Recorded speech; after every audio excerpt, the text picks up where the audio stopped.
Buenas tardes a todos. Sean bienvenidos a una sesión más del Seminario de Matemáticas Aplicadas. En esta ocasión tenemos el honor de contar con la participación del doctor Marcos Capistrán. El doctor obtuvo su título de matemático en la UNAM en el año de 1996 y el título de doctor en matemáticas en la Universidad de Nueva York en el año de 2003.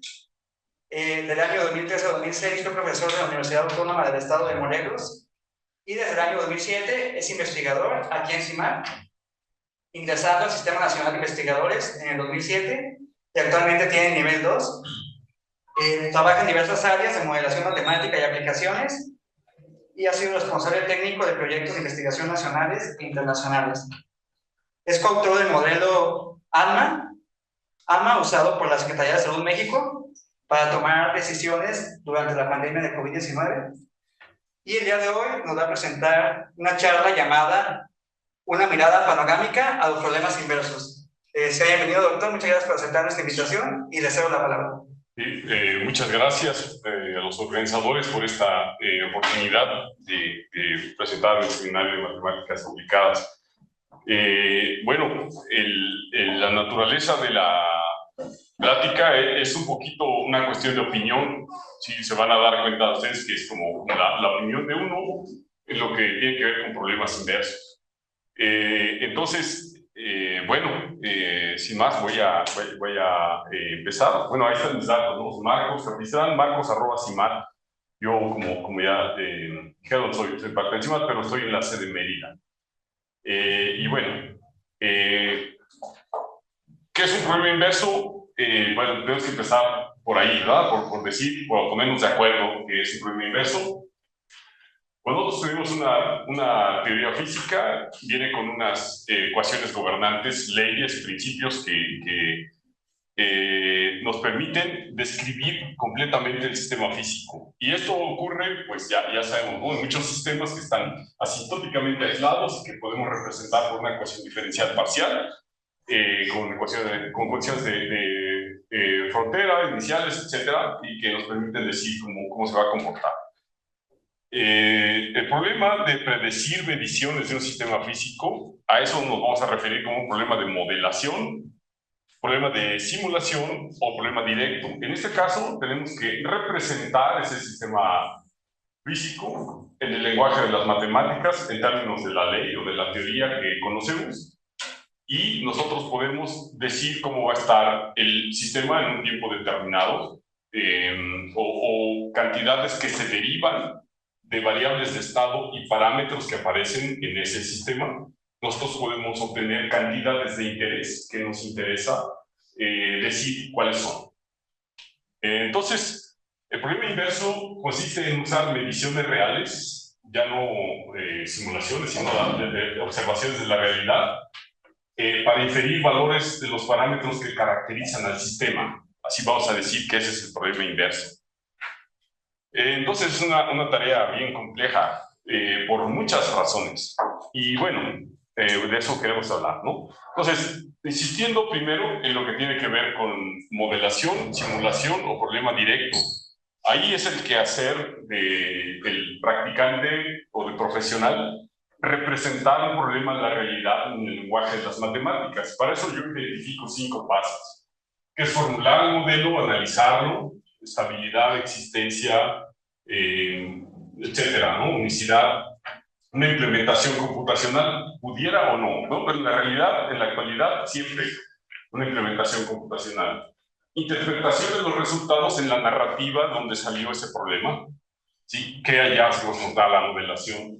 Y finalmente, comunicar adecuadamente los hallazgos de la modelación. Eso es bien importante también. Luego, los tipos de modelos pueden ser de muchas estrategias: granulado grueso, granulado fino, basado en principios, en datos, determinista, estocástico, continuo, etcétera, ¿verdad? Todo eso. Entonces, nuestra tarea es proponer una representación de ese problema en el lenguaje de las matemáticas. ¿Okay? Entonces, quiero hacer un razonamiento con todos. Podemos considerar este modelo muy sencillo de un electrocardiograma. sencillo, quién sabe, ¿verdad? Vamos a decir sencillo, pero ahí es donde están los detalles, ahí es como dice, ahí es donde nos tenemos que fijar, ¿verdad? Aparentemente es un inocente sistema de 3 ecuaciones diferenciales ordinarias que tiene unas cantidades por ahí, parámetros, como decían, que caracterizan el comportamiento del sistema, y está publicado por Patrick McSharry hace como 21 años. Y el tema es que esta es una simulación del modelo y esta es un electrocardiograma real.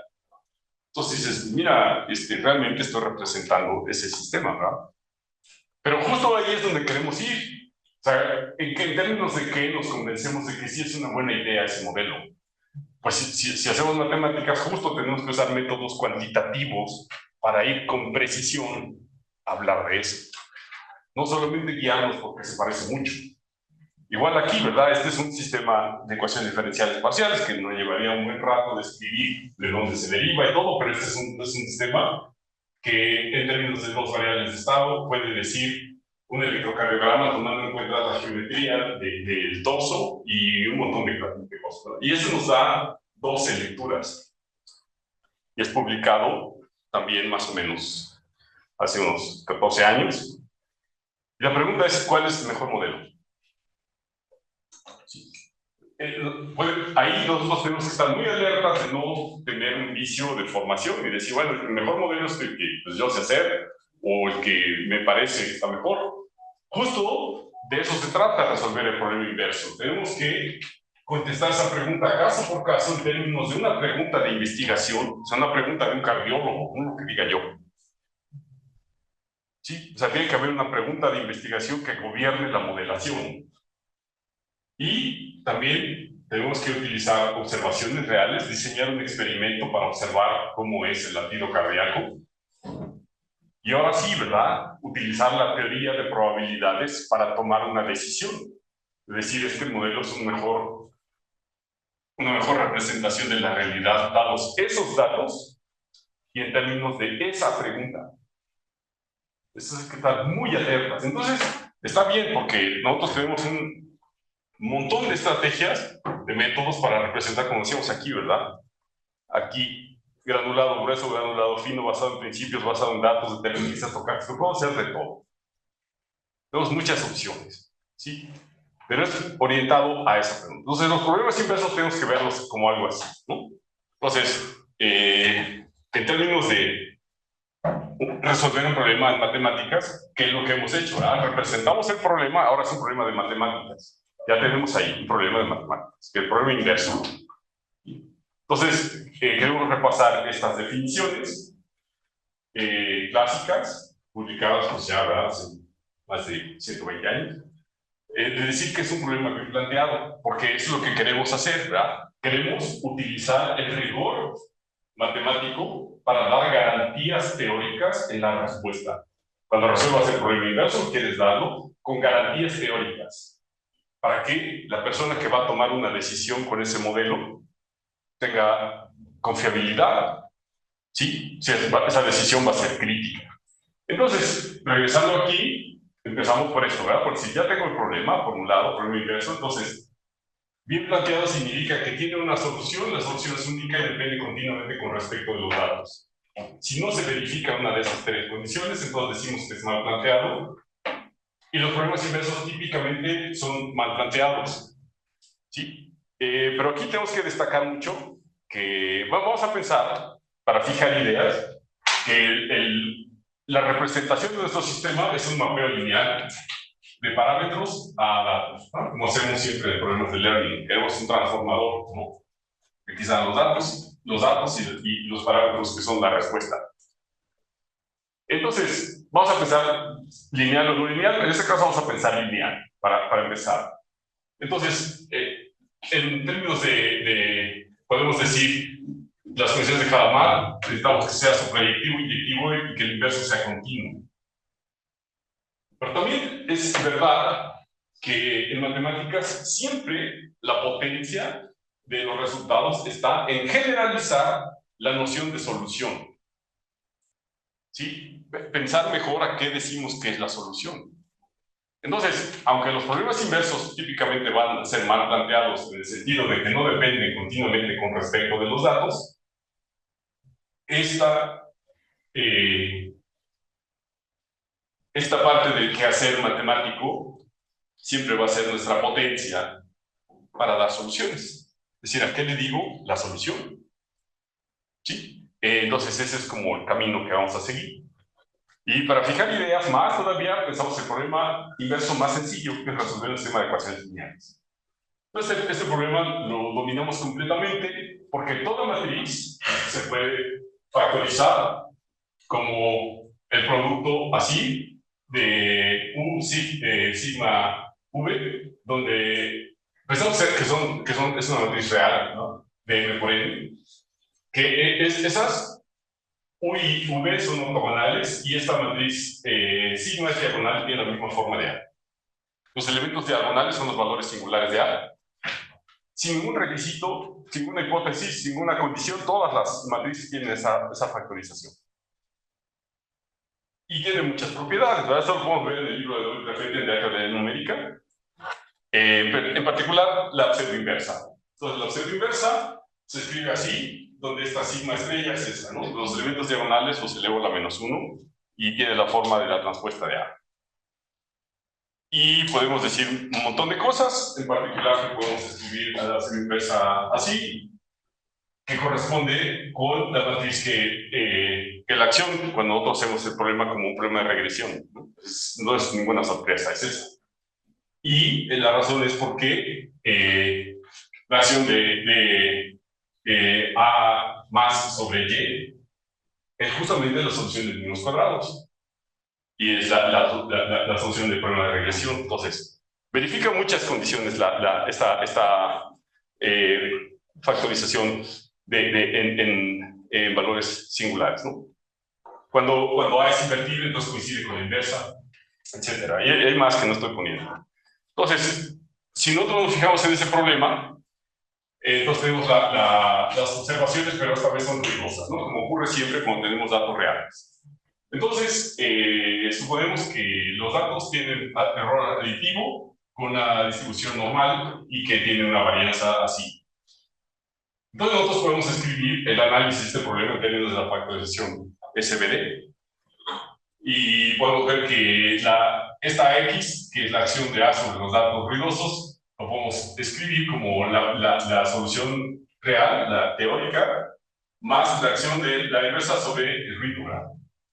La inversa. Entonces yo también sé quién es el error cuadrático medio, y es ese, que puede ser grande dependiendo cómo son los valores singulares de la matriz. ¿Sí? Entonces es grande pero finito si alguno de estos sigma es pequeño y la transfuerza de A no anula el ruido. Entonces, pues sabemos ya un montón de cosas en términos de eso. Y podemos, por ejemplo, considerar problemas de deconvolución. Tenemos un kernel gaussiano, tenemos una señal, y podemos pensar el problema de deconvolución, ¿verdad? Pintado como está ahí, con unos ciertos parámetros elegidos, ¿no? Como está este y este, ¿no? Para que sea ese un kernel gaussiano. Y nos queremos analizar el problema de deconvolución con esto que hemos aprendido de la factorización. El problema directo es determinar la imagen filtrada, da una imagen real y el operador de convolución. El problema inverso es estimar la imagen dado el operador y la imagen filtrada. Es un problema clásico, ¿verdad? Y entonces, en las aplicaciones nosotros sabemos que no tenemos datos continuos, eso no sucede, ¿verdad? Siempre se colecta un número discreto de observaciones. Entonces, lo que tenemos en realidad es un problema de regresión como este, ¿verdad? Los estadísticos lo miran, no, ese es un problema de regresión, Marcos. Eso es lo que tienes ahí. Ok, muy bien, de acuerdo, podemos pensarlo así. Queremos pensarlo así, ¿verdad? Entonces, pero aquí hay un tema de que en realidad hay una discretización de un operador continuo. Y ese operador de convolución en realidad lo podemos definir entre dos espacios de Hilbert, como son las funciones cuadrado integrables. Y ese también tiene un sistema singular. ¿Sí? Entonces, todo esto se verifica. Podemos verlo, por ejemplo, en el, libro, el artículo este de Groch. Bueno, tenemos un sistema singular que verifica esto, ¿no? Que es igual que antes. La U era la base ortonormal de la nulidad, del complemento ortonormal de la nulidad de A. Esta es una base ortonormal de la cerradura del rango de A. Y se verifican estas condiciones que serían equivalentes a lo que hace la A. Si además esta condición de sumabilidad de picar y Y está en la cerradura del rango de A, entonces esta es la solución de mínimos cuadrados. ¿Sí? Y lo que se concluye inmediatamente es que este problema sí es mal planteado en el sentido de Hadamard. No hay dependencia continuamente con respecto a los datos, porque dado un Y, nosotros podemos tomar una perturbación a lo largo de un QL con un epsilon aquí arbitrario, y aunque esta distancia es epsilon, la distancia entre las imágenes es epsilon de sigma n. Entonces puede ser arbitrariamente grande y ya fue mal planteado en el sentido de Hadamard. Entonces, aquí hay todo un tema para platicar, que es primero discretizar y luego invertir, o primero invertir en el continuo y luego discretizar, es un tema muy amplio, ¿sí? Que voy a tocar un poquito más, a lo mejor un poquito más adelante. Pero nosotros siempre vamos a tener que hacer un modelo computacional. Entonces, por ejemplo, vamos a tener un método numérico para representar el operador que sea, por ejemplo, esta ley del punto medio para aproximar el A por una matriz, ¿sí? Y entonces lo que nosotros podemos hacer, de momento, vamos a insistir en primero discretizar y luego invertir, ¿sí? Y vamos a dejar la discusión para esas cosas de perspectiva, ¿verdad? De si da lo mismo primero invertir y luego discretizar, etcétera. Todo eso. Entonces, hay una definición que necesitamos, que es la relación de señal de ruido. La norma infinito de la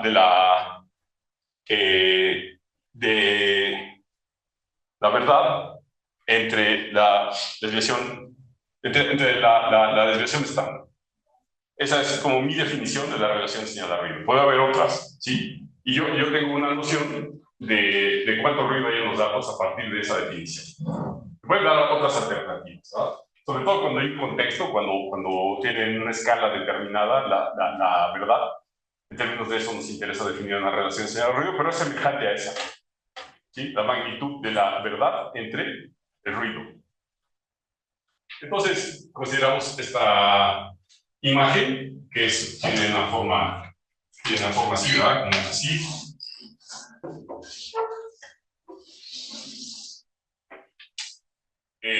Y entonces, vamos a hacer un ejercicio computacional de generar datos sintéticos en un mallado y generar un problema discreto, así con una relación de señal de ruido que nosotros proponemos. Entonces tenemos ese escenario y calculamos la cero inversa y vemos qué cara tiene, ¿no? Entonces vamos a ver cómo depende de esto de la discretización. Si yo tomo una discretización cuadrada en observaciones y en parámetros, pongo relación señal de ruido 100, entonces me sale eso. Y aquí, convenientemente, vemos cómo es el espectro de A, porque hablamos de eso, ¿verdad? Que cuando hay un valor singular que es pequeño, eso me va a acarrear problemas. Entonces ponemos aquí el espectro y vemos que cómo está. Aquí está el nivel de ruido y ya anda el espectro, ¿no? Entonces, pues sale eso. Nada más la resolución es muy pobre, ¿verdad? Entonces yo pongo un poco más de puntos y ya empiezo a ver esa parte, pero el espectro ya viene acercándose. Y entonces soy un poco más ambicioso y digo, bueno, eso es primero fue con 20, ahora con 30, pues ¿qué pasa si ponemos 50? ¿No? Se deteriora cuando cruza, ¿no? Eso ya es basura, esa solución. Y luego aquí ya me queda una cosa horrible, ¿no? El espectro bajo, así. Ok, entonces, recapitulando esto, decimos, el problema discretizado no es mal planteado, pero ese número de condición puede ser grande y ya vimos cómo nos puede salir mal todo. por el problema la resolución, que resolvemos el problema, ¿verdad? En este momento, por simplicidad, pusimos la misma resolución en la discretización, en parámetro y en datos. Pero eso no tiene por qué ser así. Solamente para este ejemplo. Entonces, es necesario regularizar, ya sea continuo o discreto, para obtener una solución estable. No es lo que hacemos, ¿verdad? Cambiamos la noción de solución. No es equivalente a regularizar y luego discretizar, que hay algunos lugares, cosas recomendables para leer, ¿sí? Este artículo de Stuart es la perspectiva bayesiana del problema inverso en espacios de Banach, con toda la teoría que quisiéramos, pero ahí, antes de llegar hasta allá, están todas las cuestiones computacionales, ¿no? También está el trabajo de Martin Burger, para métodos de regularización desde el flanco variacional. Y bueno, está este trabajo viejito que habla sobre algunas técnicas de regularización y cuál es el papel de eso en preservar propiedades que nosotros quisiéramos de los podría haber puesto otros, ¿no? Son representativos de que hay gente trabajando en esa problemática, ¿verdad? Desde hace muchos años. Y hay una teoría ya más sólida, como de Martin Burger, desde varios años. Entonces, en la regularización, resolvemos un problema penalizado. Nosotros ponemos un término de regularización aquí. Y ese término impone condiciones sobre la solución. O sea, yo penalizo, por ejemplo, que su derivada o su norma, la norma de su derivada o la norma de la solución, o penalizo alguna otra cosa. Y entonces, a partir de ahí, resolviendo este problema, yo obtengo una solución aproximada, estable, presumiblemente. Entonces, vamos a ver cómo funciona eso. Yo puedo hacer Tijono, que los estadísticos dicen, eso se llama regresión de Ricci.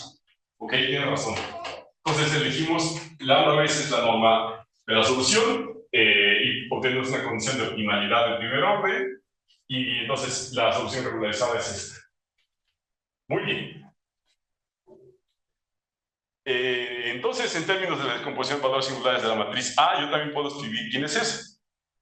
Y esa gran ventaja de escribirlo en esa forma espectral es que me dice cómo es el espectro ahora. Entonces, ahora el espectro está acotado por abajo. Sí, porque esto ya no, este controla la lambda, como que va a pasar, ¿no?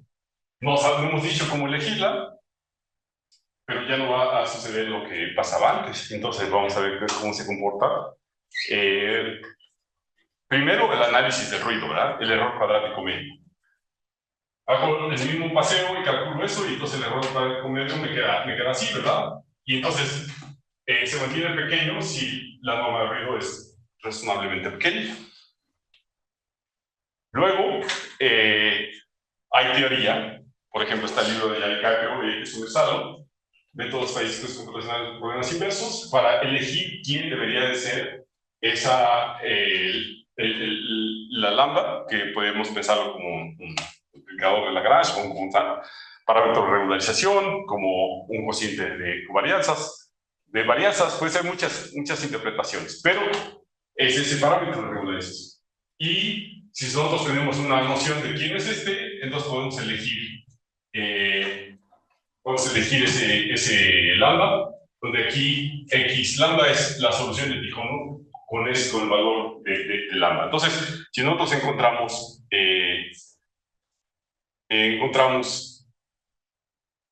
aquí me equivoqué, ¿verdad? Le borré un que fuera igual a epsilon.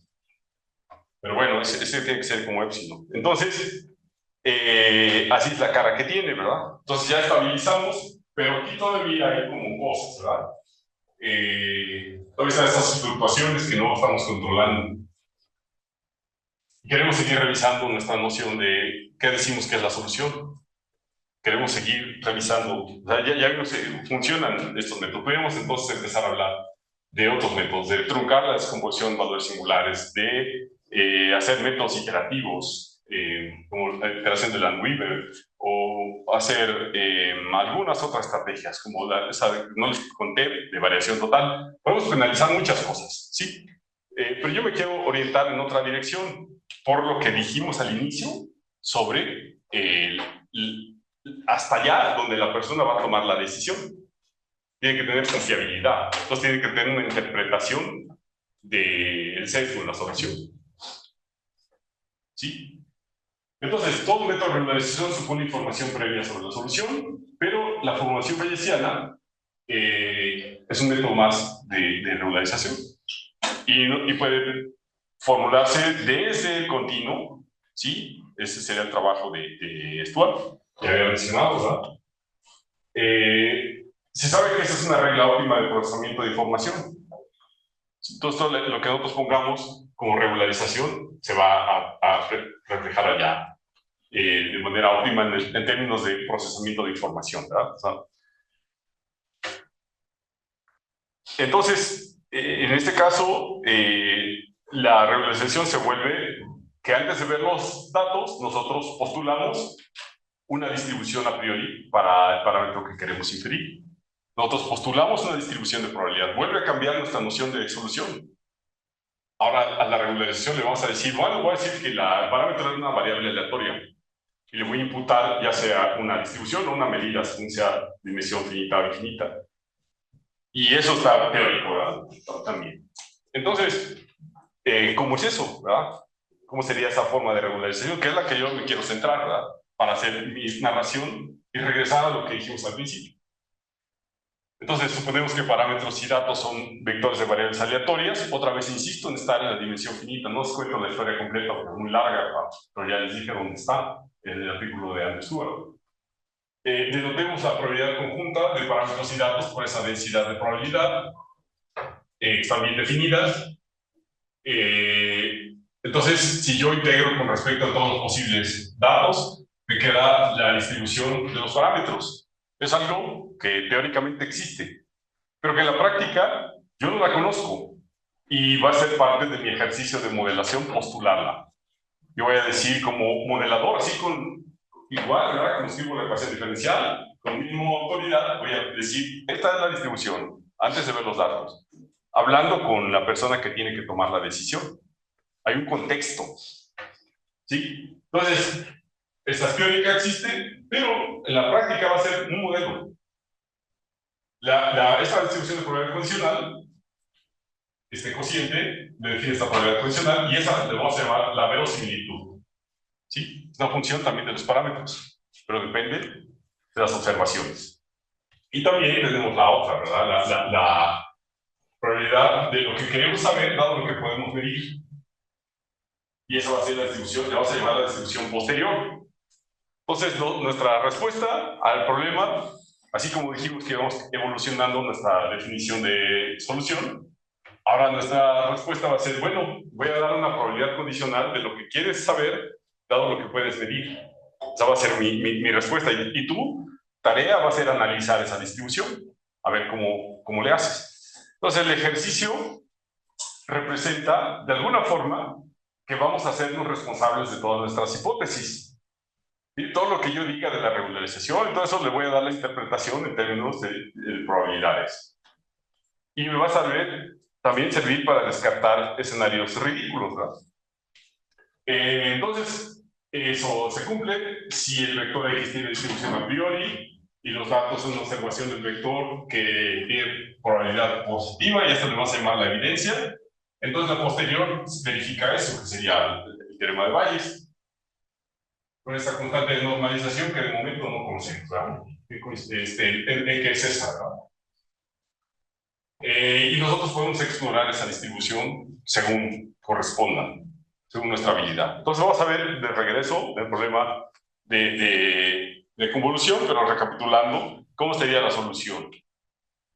Existe y es teórica, si todas las cosas están bien definidas, ¿sí? Entonces, cuando tienes una ecuación diferencial razonablemente bien definida, que tiene existencia, densidad, todas estas cosas, eso va a definir una verosimilitud, presumiblemente. Y eso va a hacer que dé bien, buen planteamiento, como pedimos aquí. ¿Sí? Y si hay una discretización de por medio, también vamos a irnos a pedir todo lo que sea necesario para que eso esté bien definido.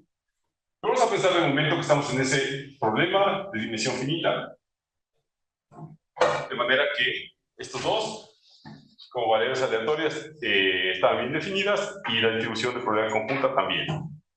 Entonces hacemos este paseo, ¿verdad? No conocemos la distribución teórica, pero vamos a proponer una. Va a ser nuestra responsabilidad, ¿no?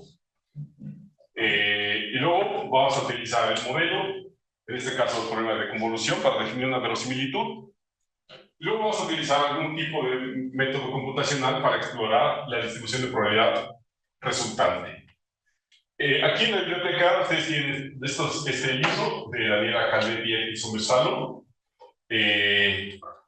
Inverse Forest, no, sí, este es un review, ¿verdad? Me equivoqué. Hay un libro que se llama Bayesian Scientific Computing, y también es de estos dos autores.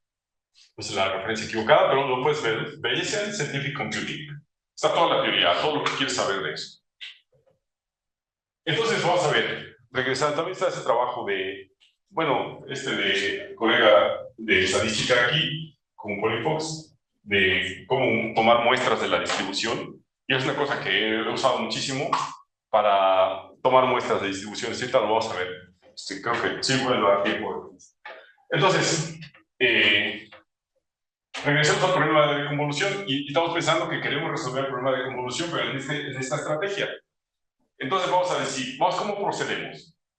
Tenemos que postular algo, ¿sí? Postular algo y hacernos responsables de nuestras hipótesis.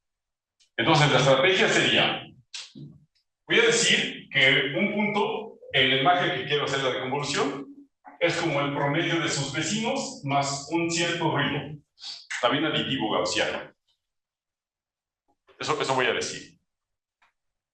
Entonces, esto es para los puntos interiores. Le voy a imputar una condición de frontera, la más sencilla, Dirichlet. Entonces, me quedaría en forma matricial algo así, ¿verdad? Que esto es como donde este se vuelve, es como una, esta es una diagonal, ¿verdad? Que tiene ese parámetro, escalada con ese parámetro de ruido. Y entonces, esa sería esa matriz.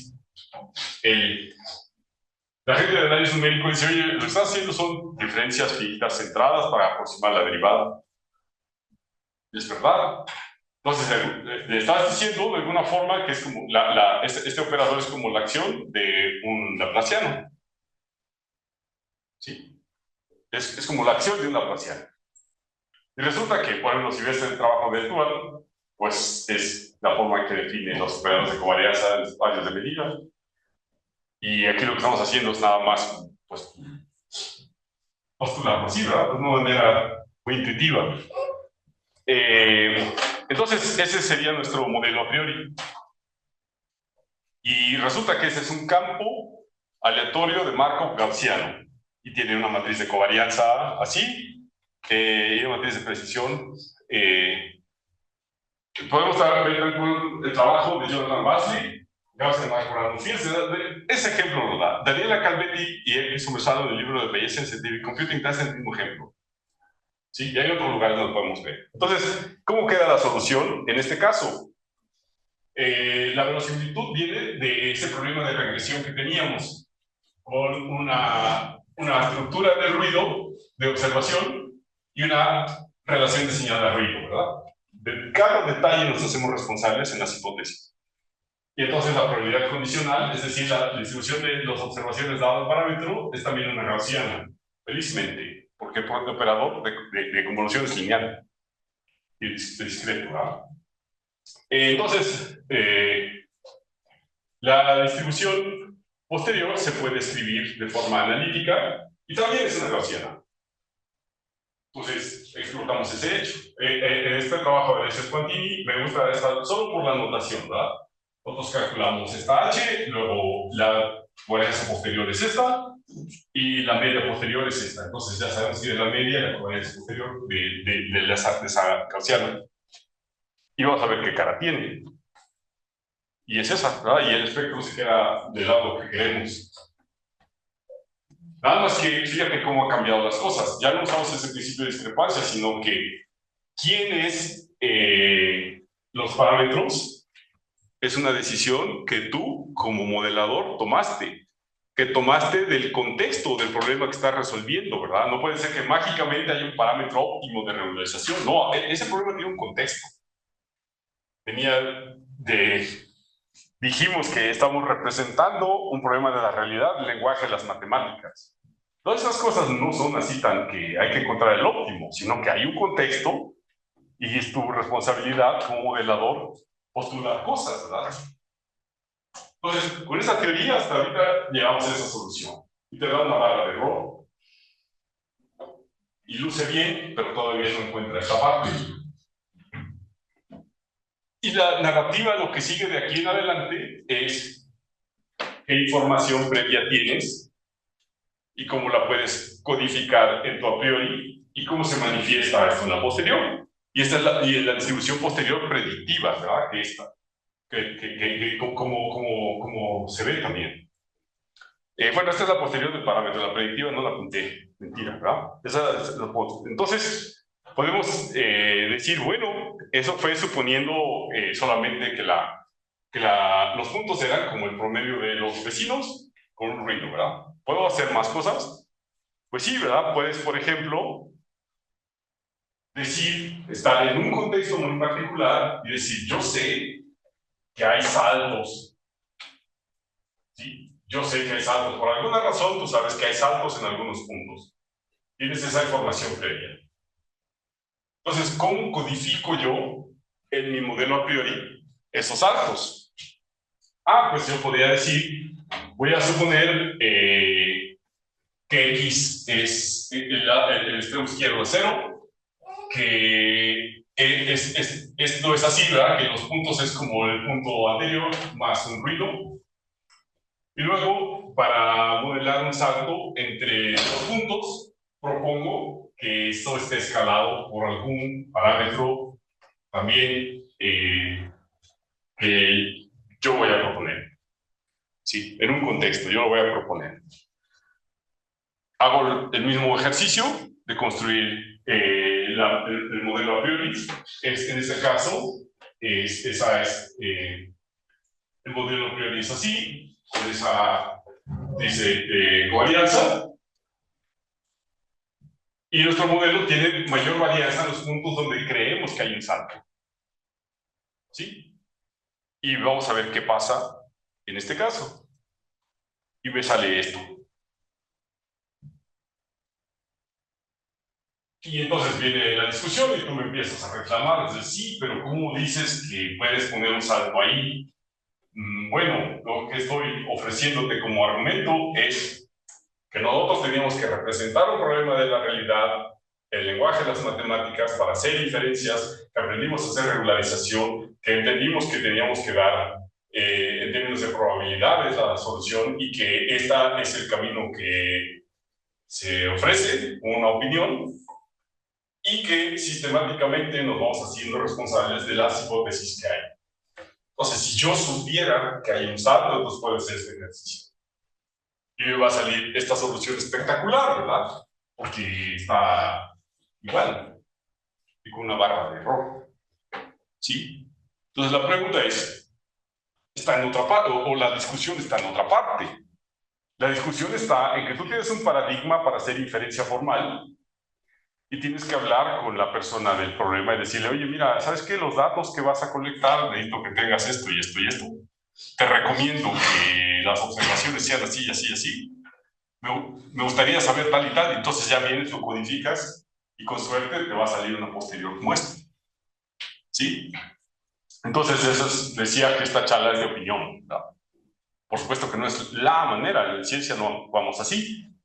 Esta es una opinión de los problemas inversos.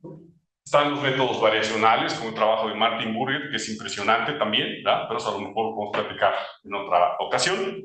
Aquí solamente hablamos de que está ahí y que vale la pena mirarlo, pero estamos hablando de esta estrategia, ¿no? Entonces, en la solución, variacional por el inverso, proponemos un modelo, una verosimilitud con la misma autoridad que hacemos ecuaciones gobernantes de la física y estudiamos esa distribución posterior. Cuando el operador es no lineal, entonces la situación es muy diferente. La posterior no fue gaussiana. y presumiblemente es infinita dimensional, y tienes que enfrentarte con el hecho de que la discretización del problema tiene que ser consistente. Hay un mundo de ahí de cosas por averiguar, ¿sí? Pero por lo menos tenemos un paradigma formal para hacer inferencias. Seguimos teniendo. Y resulta que sí, ¿verdad? Trabajos como el de Andrew Stewart y muchísimos trabajos subsecuentes dan cuenta de eso. Entonces, pero es imperativo cuantificar la incertidumbre de la solución, ¿verdad? Eso es lo que dijimos. Entonces, esta parte de cuantificación de incertidumbre, ¿termino a qué horas? 1:30. 1:30, ok, voy a tratar de hacerlo más del tiempo que me queda. Tenemos este diagrama de un artículo que está publicado en Siam Review, me parece, o las news de la Siam desde 2010, de Tinsley Oden y otros, donde presenta entonces nosotros cuando hacemos modelos tenemos este diagrama. Queremos llegar hasta el conocimiento en que el experto tome su decisión y vemos la estadística, la teoría matemática y las ciencias de la computación. Y tienen que hablar, ¿verdad? Tenemos que tener este proceso de validación de un modelo en la presencia de datos. Tenemos que hacer discretizaciones consistentes en el modelo computacional, pero aquí hay una cascada de errores que tenemos que dar cuenta de ellos. Y entonces, en este caso, ese paradigma de probabilidad condicional para resolver el problema inverso es donde se desempeña mejor, porque justamente tú te vas a hacer cargo de tus hipótesis a través de lo que hay en este diagrama, ¿verdad? Los errores de observación, los errores de modelación y los errores que cometes al representar computacionalmente tu problema, ¿sí? De este no hablé, ¿verdad? Pero también podemos nosotros formalmente representar en la posterior la incertidumbre debido a la adecuación del modelo. Regresaron, por ejemplo, a los modelos que estaban al inicio para un electrocardiograma y modelar explícitamente que hay una discrepancia entre la realidad y el modelo, y eso se puede representar en la posterior. Regresando aquí, entonces, ¿no? Tenemos incertidumbre epistémica, que es porque no sabemos más, y es nuestra responsabilidad trabajar en ella. Y hay incertidumbre aleatoria, que es debido a que el sistema puede ser realmente con muchísimos grados de libertad. Tenemos que representarlo como algo estocástico, pero también tenemos que representarlo adecuadamente. Entonces, los tres pilares de la ciencia son estos que estaban en el diagrama anterior. Tenemos la adquisición sistemática de conocimiento y lo que mencioné, requerimos evidencia experimental para validar los modelos computacionales. Siempre queremos los modelos para predecir la realidad. Entonces, esta parte de la cuantificación de incertidumbre es imperativa, ¿verdad? ¿Por qué? Porque ese modelo lo queremos para tomar una decisión, ¿sí? Por ejemplo, cuando un médico toma una decisión sobre mi salud con una imagen médica, pues yo no quisiera que tenga cosas así como que no bien explicadas la imagen, ¿verdad? Creo que sea completamente creíble y reproducible. No, aquí no es diferente, ¿verdad? En todos los problemas inversos. Que la imagen médica es un problema inverso complejísimo, ¿verdad? Entonces, rápido, paso esto rápido. Principio de invalidación. Nosotros podemos decir que una teoría científica se invalida si hay contraejemplos, pero si no funciona la ciencia. En realidad, lo que nosotros quisiéramos es usar la teoría de probabilidades para decir cuál modelo es mejor que el otro, poder tomar una decisión, ¿verdad? En términos de las evidencias, cuál es la probabilidad que le da los datos del modelo A y el modelo B. Y el que le dé mayor probabilidad a los datos deberá hacer una mejor explicación. Así puedo decidir cuál. Muy bien. Y con ese paradigma de probabilidad condicional lo puedo hacer. Todos estos pasos están de identificar cantidades de interés. Esto ya lo había dicho, ¿verdad? Entonces me lo voy a pasar rápido. Cantidades de interés, que es en términos de lo que nosotros discutimos la solución del problema inverso. Por ejemplo, un médico quiere saber, o un epidemiólogo quiere saber el R0 de una epidemia, no quiere saber modelo, nada, el R0, ¿no? Entonces sería una cantidad de interés que representamos en términos de parámetros y variables de estado del modelo de epidemia. O así, ¿verdad? Puedo seguir con eso. Esto de verificación y validación es lo que estaba en el diagrama. Estoy resolviendo el problema correctamente. Y la otra, estoy resolviendo el problema correcto. Esta es la de adecuación del modelo. Y esta es la de las funciones computacionales. Y luego la solución del problema inverso es la calibración, que ya dijimos cómo lo hacemos. Ok, y hay una ecuación gobernante, presumiblemente, ¿verdad? Entonces, ya para finalizar, les ofrezco otro ejemplo. Pensemos, por ejemplo, propagación de ondas acústicas. Entonces, lo que está resumido de la ecuación del 1 al 4 son propagación de ondas acústicas en un medio homogéneo.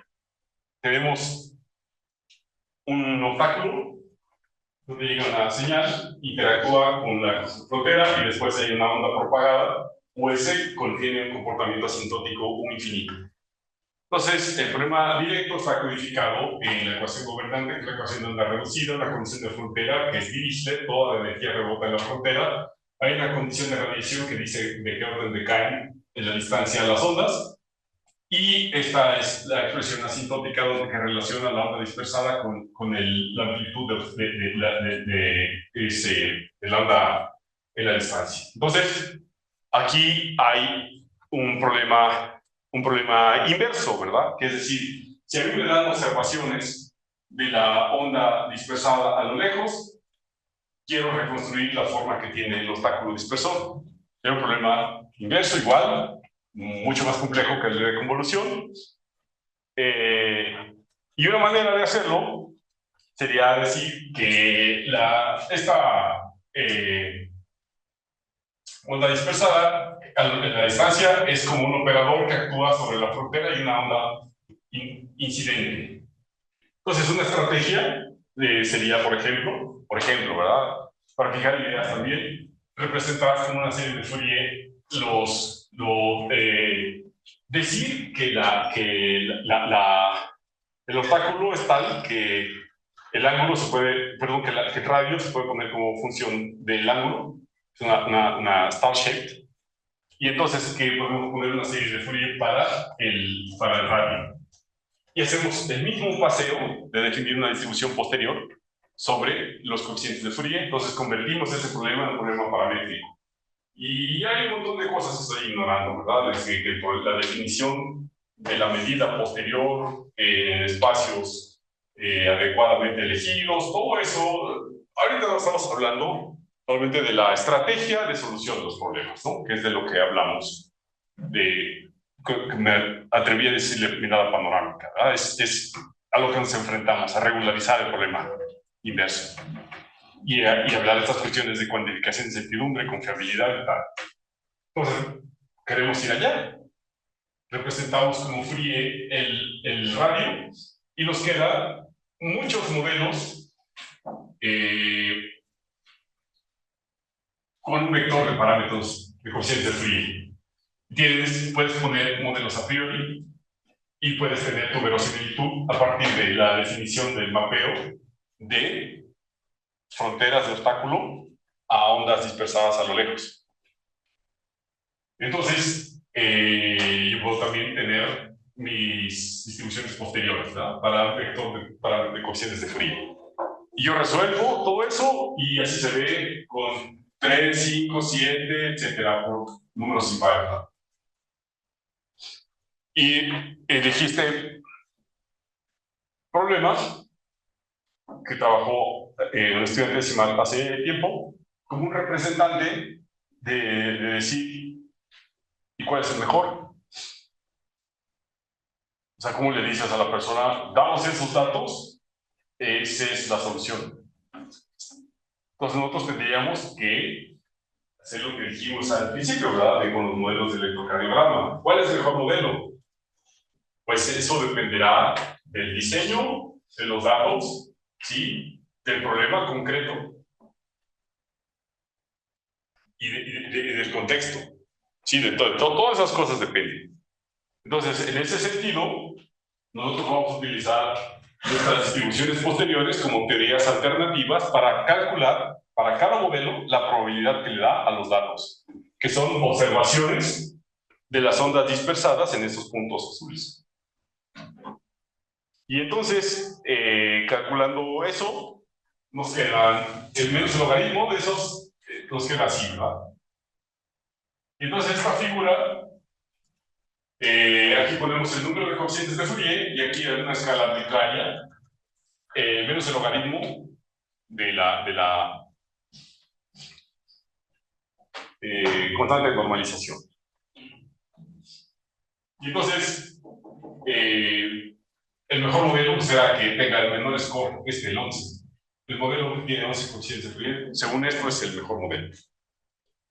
Y lo que estamos diciendo solamente es que tenemos una manera de tomar la decisión de cuál sería, en este caso, la mejor solución. ¿Qué evidencia tenemos de eso? Bueno, que también tenemos aquí una gráfica del sesgo y de la varianza de las distribuciones posteriores. El sesgo va reduciéndose, pero la dispersión de los coeficientes va aumentando. Entonces, justo esta aumenta y esta baja y se encuentran en el 11, ¿no? Entonces, sorpresa de nadie. Otra vez el problema de sesgo contra varianza. Y así se refleja en nuestra estrategia para decidir cuál es el mejor modelo. También con este mismo paradigma. Y ya para terminar, podría decir, ya que tenemos las distribuciones posteriores, a nosotros nos gusta invocar todos los resultados clásicos de análisis numérico para decir, yo quisiera hablar de la estabilidad de la distribución posterior con respecto de perturbaciones. ¿Sí? Como en análisis numérico o en la teoría de ecuaciones diferenciales parciales, la gente es capaz de hablar de estabilidad, por ejemplo, de perturbaciones con respecto de un cociente en una ecuación parabólica o elíptica, ecuación diferencial parcial, parabólica o elíptica. La gente puede obtener estimaciones a priori, ¿verdad?, de cómo es de las soluciones, ¿sí?, en términos de perturbaciones de la solución. Bueno, en análisis numérico también tenemos el error en la solución del problema que tenemos a la mano en función de la granularidad de la discretización. Ese tipo de cosas tenemos, ¿verdad?, el orden de aproximación. Pues aquí no es diferente. Nosotros tenemos los problemas definidos en espacios de funciones y todos somos los ADT y no lo dijeron. Pero ese problema está ahí. Queremos hablar de cómo es estable la distribución posterior con respecto de perturbaciones, como aproximar numéricamente la ecuación diferencial que está detrás, o problema de convolución, o el hecho de que vamos a representar el parámetro con un número finito de grados de libertad. Entonces, hay trabajos en esa dirección, hay varios, pero yo pongo aquí uno de casa, ¿verdad?, que es de dos colegas de probabilidad estadística, José Luis Pérez Garmendia y el mismo Andrés, donde estudian ese problema de estabilidad de la distribución posterior. Y en el caso del problema de dispersión de ondas, hay un trabajo por ahí de este grupo donde calculan o muestran la estabilidad del problema de scattering con respecto de perturbaciones en la frontera del obstáculo dispersor. Entonces, esa constante de normalización, como o sea, esto es un error en la resolución del problema, ¿verdad? O sea, está definido ahí, pero es el error que hay, que cometo al representar la ecuación diferencial parcial. Es el constante de normalización y hay una constante, y esta viene de analizar la ecuación esta de Helmholtz, la ecuación de la reducida. Y hay otro término que viene de aproximar la distribución posterior, la teórica con la que estamos poniendo ahí, ¿sí? Entonces, ese es el sabor que toma la investigación en esto. Aquí lo único que hice fue escribir en términos del resultado de Pérez Garmendia y Christen ¿qué tan lejos está mi solución numérica del problema inverso en términos de la teórica? Entonces, mostrar que para la ecuación de onda reducida existe esta constante que me garantiza esto, ¿verdad? Entonces, algunas cosas son calculables, otras son teóricas, pero yo puedo investigar qué tan cerca estoy ¿sí? Y eso es buenísimo, porque justamente es de lo que hablábamos, es el broche, ¿verdad? Que dices, yo puedo dar garantías teóricas de que me estoy acercando con cierto orden a la solución ideal del problema. ¿Sí? Ese es el tipo de trabajo como que hace la gente en esta narrativa cuando resuelve los problemas inversos. Y bueno, ya con eso termino. Les agradezco mucho su atención. Estoy listo para tomar preguntas si las hubieran.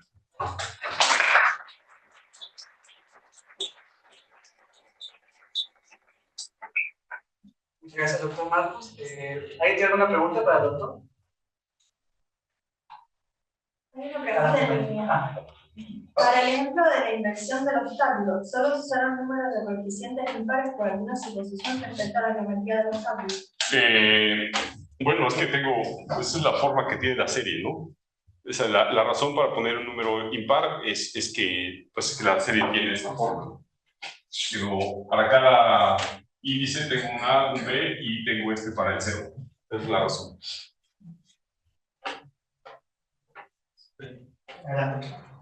Sí. ¿Por qué siempre se está utilizando una distribución gaussiana para modelar el ruido? Digamos, ¿qué pasaría si se cambia por otra localización musical? Muy buena pregunta. Sí, y es de los tipos de aclaraciones que necesitamos. Yo insistí en que nosotros postulamos los modelos estadísticos cuando no conocemos más. ¿Sí? Entonces es una decisión de modelación postular una distribución u otra, y después hay que ir a todo ese diagrama que conocen los probabilistas, ¿no? De la relación de dependencia que hay, que si yo puedo aproximar una Poisson con una gaussiana, que del límite, todas esas cosas. Pero allá está esa discusión. Pero tú como modelador postulas una. Entonces yo, por tal y tal argumento, postulo esta distribución que tiene parámetros instrumentales que voy a elegir para que represente la distribución de mi interés. Entonces, si no conociera, digamos, nada acerca del problema, podría decir, vamos a suponer una normal. Si no conoces nada del problema, entonces le contestas francamente. En ausencia de información, yo no puedo resolver el problema. Tienes que diseñar un experimento de manera que yo pueda aprender de tus observaciones. Yo no puedo decir, o sea, si no sé, no sé. Y tengo que ser 100% honesto. ¿eh? Entonces ese es el tema, sernos responsables de nuestras hipótesis. ¿Alguien más? Yo tengo no sé si alguien... No, todavía no. Doctor, mi pregunta va más hacia el punto de la interpretación de los problemas, sobre todo porque a las personas en general, las que no son científicos, normalmente pues quieren una respuesta muy exacta, ¿no? Entonces, ¿cómo conciliamos el hecho de que pues las herramientas en ese sentido, lo que usted dice es muy interesante y me gusta mucho la de hacerme responsable de las decisiones y los supuestos que voy a tomar al modelar? Pero cómo llegamos hacia la gente que al final quiere una respuesta y no le gusta la parte de, ay, o sea, ¿por qué me dices que entre este intervalo, no? Entonces, ¿cómo compaginamos esa parte del resultado científico con el conocimiento, digamos, coloquial o común de enfrentarse a un problema? Bien, a ver, voy a tratar de contestar lo mejor que pueda lo que dices. Yo solo identifico como que nosotros somos profesionales de la modelación. Identificamos que la modelación tiene estas 5 partes, ¿sí? Entonces, por supuesto que ninguna de las partes técnicas las vas a dar como respuesta, sino que por eso necesitas un contexto completo del problema. Empiezas en un problema que se origina en otra área de conocimiento, lo representas en el lenguaje de las matemáticas, luego es imperativo regresarte al final para comunicar los hallazgos en la narrativa donde surgió ese problema. Tú no le debes de decir de ninguna manera una propiedad matemática que tiene tu representación, porque eso ni siquiera fue algo que esa persona te dijo. Tú representaste matemáticamente el problema. Pero creo que ahí es donde viene también parte del problema, porque la gente como que desconfía mucho de este proceso. O sea, la gente desconfía mucho de la ciencia. Yo déjame ofrecerte, si se puede, ya se está haciendo diálogo, pero déjame ofrecerte Sí. el argumento, porque es bien, bien importante. Sí, sí, sí. Toma cualquier persona y que tenga un problema de salud y que le den la opción. ¿Qué prefiere? ¿Una imagen médica para tomar la decisión o le hacemos una cirugía exploratoria? ¿Qué va a decir? Va a ser en contra respuesta. No, es que esas son las opciones. Esto es muy coloquial. No, son las opciones. Sí, claro, O sea, claro. ¿Va a confiar en que el doctor tome la decisión en términos de esta imagen de su hígado? ¿O mejor lo operamos para ver qué le duele? Sí, por supuesto. Estas son las opciones. ¿Cuál va a...? Exacto, ¿verdad? Sí. No podemos ir más allá. Claro. O sea, si no hay un diálogo racional, Sí, entonces simplemente, pues, no sé. Sí, ya sale mucho del ámbito, ¿no? Sí, sí, ya es otra cosa, ¿no? Sí. ¿Alguien tiene otra pregunta? Doctor, una última pregunta de mi parte. Bueno, ¿qué papel juega el procesamiento de los datos? Bueno, de las observaciones. ¿Siempre tiene que ser un reemplazamiento cuidadoso o esta parte de ruido que tienen esos datos se puede capturar también en esta parte final de incertidumbre del modelo? Muy buen punto. O sea, hay que ser muy cuidadosos para preprocesar los datos, ¿no? Okay. O sea, ese es un tema demasiado grande, creo que está más allá de las opciones permitidas. Sí es. Pero en general, pues no hay que destruir la información que pudiera haber. Sí. Pues agradecemos al doctor Marcos, muchísimas gracias.